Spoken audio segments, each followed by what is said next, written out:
Contextualisation de l'histoire Elisa Lam, David. Aujourd'hui dans cette nouvelle enquête, nous allons essayer de comprendre l'affaire Elisa Lam dans la série Histoire mystérieuse.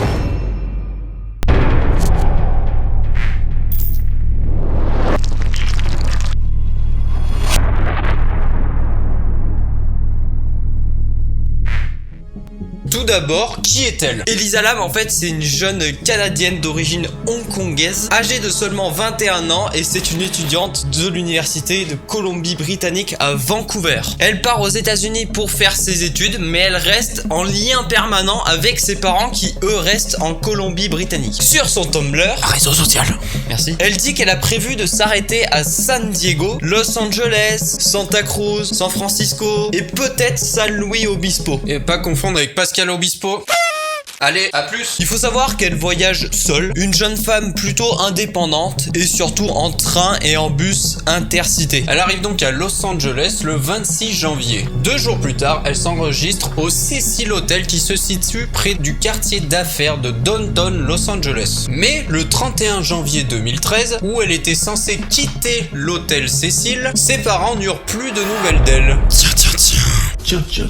Lorsqu'elle arrivait dans ce fameux hôtel, on lui donna initialement une chambre partagée au 5e étage. Mais son colocataire se plaignant de ce que les avocats de l'hôtel appelleront un étrange comportement, elle est finalement déplacée dans une chambre simple 2 jours après. Il faut savoir qu'elle avait été diagnostiquée comme bipolaire et dépressive. Elle était donc sous traitement. Selon sa famille, elle n'avait pas d'antécédents ni d'idées suicidaires. Mais un rapport déclare qu'elle avait été portée disparue plusieurs fois auparavant. Et ouais, en effet, de plus, elle avait mentionné dans un de ses blogs une souffrance due à ses troubles mentaux. Elle craignait donc que son avenir universitaire, par conséquent, ne soit compromis. Mais bref, revenons à ce fameux hôtel. Construit pour être un hôtel d'affaires dans les années 1920, le Cecil traverse une période difficile pendant la Grande Dépression des années 1930. Plusieurs des meurtres les plus notables de Los Angeles sont survenus dans cet hôtel et ont un rapport avec lui. Mais on va rester dans le contexte de la jeune étudiante. Elisa Lam fait sa petite vie normalement. Elle se réveille et prend son café comme tous les matins. Elle profite de la journée et sort dehors découvrir un peu les environs comme tout étudiant qui viendrait d'arriver dans une nouvelle ville. Tout se passe pour le mieux pour Elisa, mais ce n'est pas à l'air libre ni sous le soleil baignant les rues de Los Angeles que gîte le mystère. C'est bien entre les 4 murs de cet hôtel que sa vie a connu son dernier et spectaculaire épisode. Lorsqu'elle va vouloir rentrer dans la chambre de l'hôtel en voulant prendre l'ascenseur, que cette histoire va prendre de l'ampleur et où le mystère va être très terrifiant.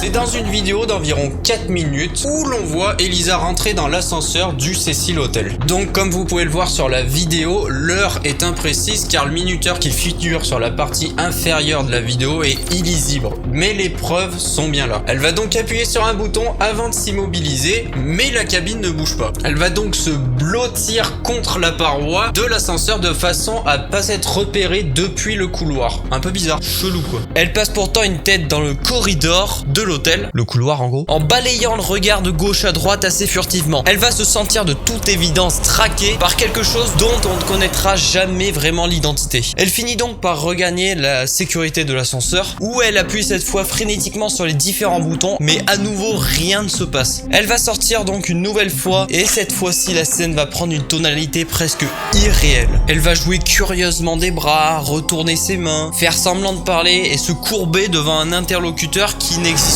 pas. Et c'est quelques instants après qu'elle quitte le champ de la caméra de surveillance en prenant le couloir à gauche. L'ascenseur va se manifester et ses portes vont s'ouvrir et se fermer plusieurs fois sur cette énigme. Et c'est quelques temps après que les gens qui habitent l'hôtel vont commencer à se plaindre, notamment de la douche qui était horrible. D'ailleurs, on a sous les mains le témoignage de Brian, 14 ans. Brian: la douche, c'était horrible. Quand on tournait le robinet, l'eau sortait noire pendant 2 secondes. Puis, elle retrouvait une couleur normale. Tu peux dégager, Brian. Sinon, je t'en colle une. Ah, t'as pas un autre témoignage, Brian? Tu peux revenir. L'eau avait un goût étrangement sucré, écœurant. C'était vraiment un goût très bizarre. Tu peux dégager pour de bon cette fois-ci, Brian. Ouais, au revoir. Les réclamations vont donc s'accumuler et par conséquent, le 19 février, la direction missionne son employé de maintenance pour qu'il se rende sur les toits et inspecte les 4 citernes abreuvant les chambres de l'immeuble. Il observe donc que la trappe du réservoir principal est est ouverte. Il jette alors un coup d'œil. Le cadavre de la jeune femme flotte à 25 cm environ du sommet du contenant et son visage est tourné vers le haut. Elle est nue, ses vêtements dérivent à ses côtés ainsi qu'une montre et la carte d'accès d'une chambre d'hôtel. Il faudra donc attendre le 21 juin suivant pour avoir les résultats de l'autopsie et en apprendre davantage sur le triste sort d'Elisa Lam. Le mot du légiste dit que le fait que Elisa ait pu parvenir jusqu'au toit est très intriguant. Et oui, en effet, car pour se retrouver là, il faut passer par une porte sécurisée que seuls les employés de l'établissement peuvent déverrouiller et éventuellement une issue de secours dont l'alarme se déclenche quand on la franchit. D'ailleurs, lorsque l'homme qui a découvert le cadavre d'Elisa, un certain Santiago Lopez,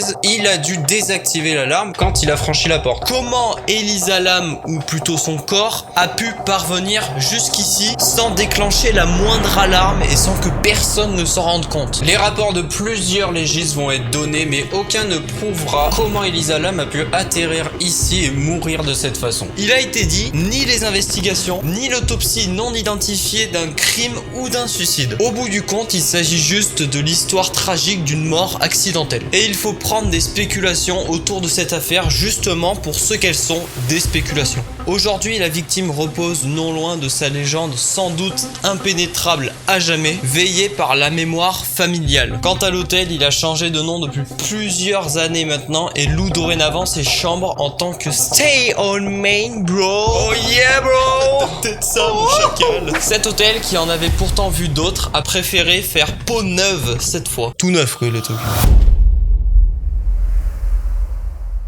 C'est la fin de cette histoire dont on ne connaîtra jamais réellement les faits. Et Elisa Lam avait déjà un passé plutôt étrange, mais malgré ça, comment expliquer tout ça? Si vous avez aimé ce contenu, n'hésitez pas à vous lâcher votre plus gros pouce bleu. N'oubliez pas l'objectif 200 likes, on fait une de vos histoires en commentaire. N'oubliez pas de cliquer sur le petit bouton rouge pour nous aider sur YouTube, ça nous aide fortement bien sûr. La petite cloche, sinon vous ne recevez pas les notifications. Notre chaîne Instagram, si vous voulez nous suivre au quotidien, savoir toutes nos petites aventures et les histoires qu'on va sortir. On se dit à très vite. Tchou! Tchou!